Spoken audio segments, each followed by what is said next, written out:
लोग post operation के हवाले से बात कर रहे थे कि उसमें भी बहुत ज़्यादा केयर की ज़रूरत होती है, जो कि ना डॉक्टर्स रिकमेंड करते हैं। लेकिन महानूर मेरी बात सुने, यहाँ पे डॉक्टर्स की भी थोड़ी नेग्लिजेंस होती है। जब तक वो अपने पेशेंट को नहीं रिकमेंड, मैं अगर उनकी पेशेंट हूँ फॉर सपोज, और वो मुझे रिकमेंड नहीं कर रहे कि आपने फिजियोथेरेपिस्ट के पास जाना है, तो मैं तो नहीं जाऊँगी।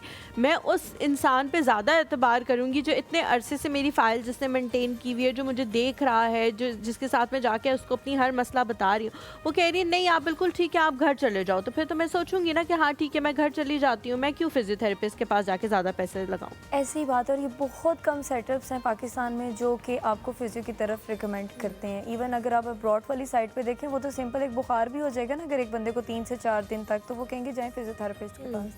लेकिन यहाँ वो उस तरह से ना अवेयरनेस नहीं है, इवन डॉक्टर्स को भी नहीं है। उनको लगता है कि बस वो टांग सीधी की, बस यही फिजियो में है। और इधर कहीं ना कहीं हमारी अपनी भी नेग्लिजेंस है, फिजियोथेरेपिस्ट की भी आउटपुट नहीं डालते। वो कह रहे हैं कि बस ठीक है चली जा रहे हैं, कॉन्फिडेंस नहीं है। बहुत कम आपको रेशो देखने को मिलेगी जो कि आगे आके बोलेगी कि यस हाँ, मैं ये कर मसला सकता हूँ।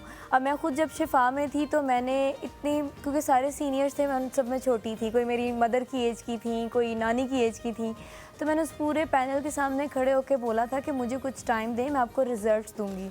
तो तब जो हमारी हेड थी उन्होंने कहा था कि ठीक है। मैंने वहाँ फ्री में पेशेंट्स देखे थे और उनको आउटपुट दी थी कि यस फिजियोथेरेपी बहुत कुछ कर सकती है, ज़रूरी है बहुत। एग्जैक्टली। देखिए आपकी सर्जरी हो गई, डॉक्टर ने, सर्जन ने अपना काम कर दिया। अब आपको नहीं पता आपने किस तरह से बैठना है, उठना है, अगर आप मदर हैं बच्चे को कैसे फीड करानी है, ये सब चीज़ें फिजियोथेरेपिस्ट ने बताना। डॉक्टर के पास इतना टाइम नहीं है, वो सर्जरी करेगा कि बैठ के आपको सारी चीज़ें गाइड करेगा।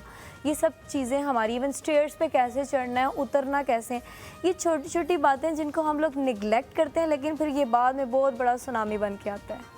अच्छा, जिस तरह आपने कहा कि स्टेयर्स कैसे चढ़ना है, स्टेयर्स कैसे उतरना है, डॉक्टर्स के पास इतना टाइम नहीं है।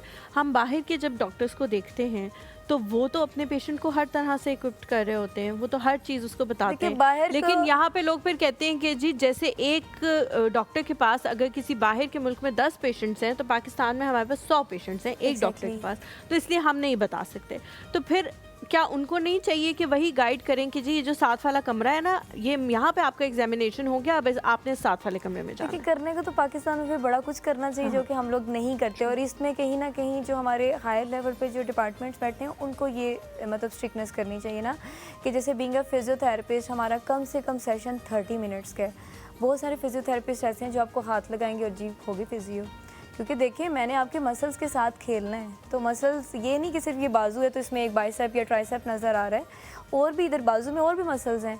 जब मुझे खुद एनाटमी फिजियो ही नहीं पता होगी तो मैं कैसे आपको ट्रीट करूँगी? बिल्कुल सही कह रहे हैं। और इसमें कहीं ना कहीं कसूर हमारे कुछ सेटअप्स का भी। अब जैसे जब मैंने पढ़ा था तो मैंने प्रॉफ सिस्टम पढ़ा था, और प्रॉफ में पास होना बड़ा मुश्किल होता है। और अब इतने इस टाइम सेटअप्स पाकिस्तान में खुल चुके हैं जो कि सेमेस्टर पढ़ा रहे हैं। मुझे नहीं समझ आती, ये ना हो कि मेरे पीछे यूनिवर्सिटीज़ वाले पढ़ जाएँ कि एक साल में 2 सेमेस्टर्स निकल रहे हैं पास आउट होके, 6 माह में कैसे आप एनाटमी की बुक पढ़ सकते हैं? मुझे याद है आज भी कि जब प्रॉफ की नाइट थी, ऐसे लाइन पे मेरी किताबें थीं, और मेरे साथ जो सेमेस्टर की लड़कियां थी बड़े चिल माहौल में होती थी। मैं कहती थी यार तुम लोगों को मुश्किल नहीं लग रहा? मतलब हम लोगों को 1 महीना दे दिया जाता था कि इसमें आपने पढ़ना है, नहीं पढ़ना ये अब आपकी है, और उसमें हम लोग बस एक ही काम होता था, बस खाना पीना और पढ़ना, और बिल्कुल हम लोग अपने इन्वायरमेंट से कतई ताल्लुक़ हो जाते थे। और वो जो रात होती थी या वो जो एक छुट्टी होती थी ना, उसमें हमें रिवीजन का भी टाइम नहीं मिलता। तो हम सेमेस्टर वालों को देखते थे, इतना चिल माहौल होता था, इतना अच्छा जीपीए भी लेके आ जाते थे, और हम लोग एक डिस्टिंक्शन के लिए मर रहे होते थे कि यार 80+ नहीं लिए ना अगर वाइवे में और मतलब थ्योरी में, तो हमारी डिस्टिंक्शन रुक जाती थी।